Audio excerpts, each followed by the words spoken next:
Right, so this is a Triton shower. It's just a basic model, it's got no electronics. So all there is really is a solenoid, a flow valve, pressure switch, micro switches, your heater can with your heater elements, and a thermal cutout. Oh, there's also the pressure release valve there as well. And that is about it. Basically water comes in. This is your control knob that just controls the amount of water that can flow through. The longer it takes for it to flow through, the hotter the water gets.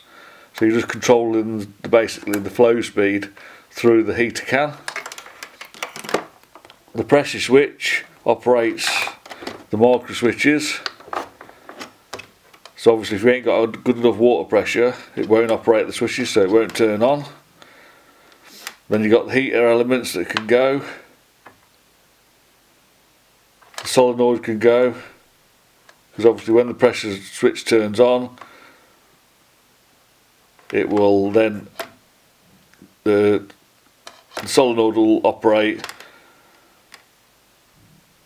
allowing water in, obviously. And then you've got the thermal cutout, and the elements just go through into the heater can.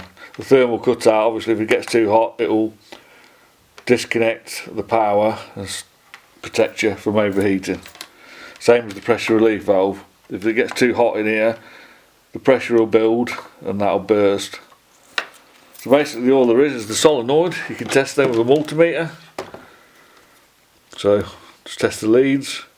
You can deduct that from the reading if you want afterwards, but there ain't no need. So that one is 3.5 kilo ohms, and that is usually a good reading on these. The heating elements are usually about 11 or something like that. So the neutrals are both the same.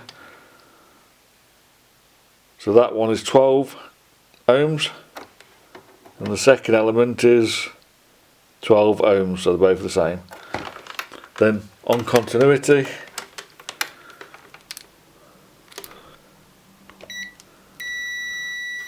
the thermal cutout should be